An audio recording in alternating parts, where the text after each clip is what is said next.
দর্শক শ্রোতা ভাই বোন, আমাদের জীবনে এমন কিছু সময় আসে যখন দেয়ালে পিঠ থেকে যায়, যখন আমাদের নির্দিষ্ট চাওয়া পূরণ করা ছাড়া আর বিকল্প কোনো পথ সামনে খোলা থাকে না।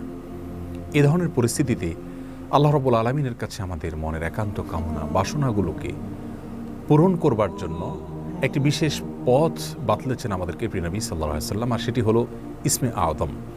ইসমে আযম মানে হলো মহান নাম। আল্লাহ রাব্বুল আলামিনের এই ইসমে আযম তথা মহান নামের মাধ্যমে কোনো কিছু চাওয়া হলে তিনি সেটা পূরণ করেন। এই নামের মাধ্যমে আল্লাহকে ডাকা হলে তিনি সেটাকে সাড়া দেন। এ মর্মে নবী আলাইহিস সালামের অনেকগুলো হাদিস রয়েছে। অনেক উলামা একরাম ইসমে আযম সম্পর্কে বলেছেন যে এটি হলো আল্লাহ রাব্বুল আলামিনের যে মূল নাম আল্লাহ, সেটি তার অনেকগুলো গুণবাচক নাম আছে। তমধ্যে থেকে আল্লাহ রাব্বুল আলামিনের যে মূল নাম আল্লাহ, এই আল্লাহ এই নামের মাধ্যমে আল্লাহ রাব্বুল আলামিনকে ডেকে যদি বান্দা কোনো কিছু চান কায় মনোবাক্যে অন্তরের গভীর থেকে, তাহলে সে দোয়া আল্লাহ রাব্বুল আলামিন অবশ্যই কবুল করেন। এজন্য কোনো কিছু আল্লাহ রাব্বুল আলামিনের কাছে চাওয়ার আগে যদি আল্লাহ বলে ডেকে ভালোবাসা থেকে, আস্থা থেকে, ভরসা থেকে, কায় মনোবাক্যে দীনতাহীনতার সাথে আল্লাহকে ডেকে যদি কেউ দোয়া করেন, তাহলে সে দোয়া আল্লাহ রাব্বুল আলামিন ফিরিয়ে দেন না।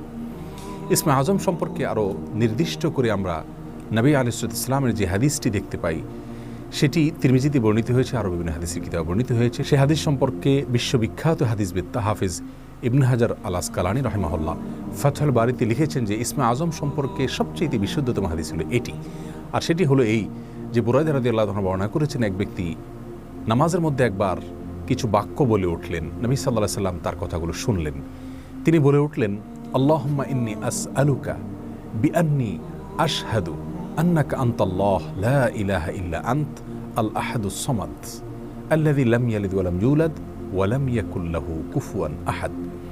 তার মুখে এই বাক্যগুলো শুনে নবী আলাইহিস সালাম বলেছেন, নিশ্চয়ই এই লোকটি ইসমে আযম পাঠ করেছে। ইসমে আযমের মাধ্যমে আল্লাহ রাব্বুল আলামিনের কাছে কোনো কিছু চাওয়া হলে তিনি সেটা ফিরিয়ে দেন না। এর মাধ্যমে আল্লাহকে ডাকলে তিনি অবশ্যই তাতে সাড়া দেন। এই হাদিসের ভিত্তিতে অনেক মুহাদ্দিসিন ইকরাম বলেছেন এটি হলো সেই দোয়া যেটাকে ইসমে আযম বলা হয়, যার মাধ্যমে এটি পাঠ করার পর আল্লাহর কাছে কোনো কিছু পেশ করলে সেটাকে অবশ্যই আল্লাহ তাআলা পূরণ করেন। মনের যে কোনো ভালো আশা আল্লাহ তাআলা পূরণ করে থাকেন। দোয়াটি আবারও বলছি, আল্লাহুম্মা ইন্নী আসআলুকা বিআন্নী আশহাদু আন্নাকা আনতাল্লাহ লা ইলাহা ইল্লা আনত আল আহাদুস সামাদ আল্লাযী লাম ইয়ালিদ ওয়া লাম ইউলাদ ওয়া লাম ইয়াকুল লাহু কুফুয়ান আহাদ। যার অর্থ হলো, হে আল্লাহ, আমি আপনার কাছে প্রার্থনা করছি এ মর্মে যে, এই জন্য যে, এই ভিত্তিতে যে আমি সাক্ষ্য দেই আপনি আল্লাহ, আপনি ছাড়া সত্যিকারের কোনো মাবুদ নেই, আপনি কারো মুখাপেক্ষী নন, আপনি একক, এবং আপনি কাউকে জন্ম দেননি, আপনাকেও কেউ জন্ম দেয়নি, এবং আপনার সমকক্ষ আর কেউ হতে পারে না। এই বাক্যগুলো পাঠ করে আল্লাহর বড়ের কাছে কোনো চাওয়া পেশ করলে তিনি অবশ্যই সেটি পূরণ করেন। কেউ যদি অত্যন্ত সংক্ষেপে ইসমে আযমের মাধ্যমে দোয়া করতে চান, তাহলে তিনি আল্লাহ রাব্বুল আলামিনের প্রতি আন্তরিকতা, ভালোবাসা, শ্রদ্ধা, বিশ্বাস, ভক্তি এবং ভরসা রেখে আল্লাহকে ডেকে ডেকে মায়ার সাথে, মমতার সাথে আল্লাহর অনুগ্রহগুলোর কথা স্মরণ করে আল্লাহকে ডেকে ডেকে তার মনের চাওয়াগুলো পূরণ করবেন। এটা হবে ইসমে আযমের সবচেয়ে ছোট ভার্সন।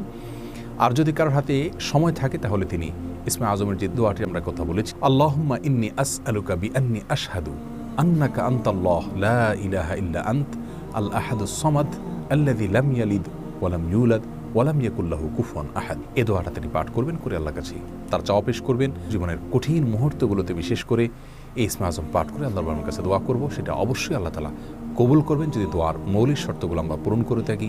হালাল বক্ষণ করা, কায় মনোবাক্যে দোয়া করা এবং দোয়ার ক্ষেত্রে আন্তরিকতা এবং ঐকান্তিকতা থাকা, এই বিষয়গুলোকে যদি খেয়াল করে আমরা দোয়া করি, ইনশাআল্লাহ বিইذনিল্লাহ আল্লাহ তাআলা আমাদের সে দোয়া পূরণ করবেন।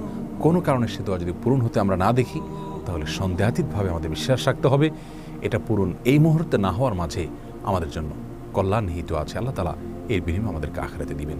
এছাড়াও দোয়া ইউনুসের মাধ্যমে লা ইলাহা ইল্লা আনতা সুবহানাকা ইন্নী কুনতু মিনাজ জালিমিন, এটা পাঠ করেও যদি কেউ দোয়া করেন, তার মাধ্যমে আল্লাহ দোয়া কবুল করেন। এবং হাদিস বর্ণিত হয়েছে, আল্লাহ তাআলা আমাদের সবাইকে ইসমে আযমের মাধ্যমে আল্লাহর কাছে জীবনের কঠিন মুহূর্তগুলোতে দোয়া পেশ করার তৌফিক দান করুন। আসসালামু আলাইকুম ওয়া রাহমাতুল্লাহি ওয়া বারাকাতুহু।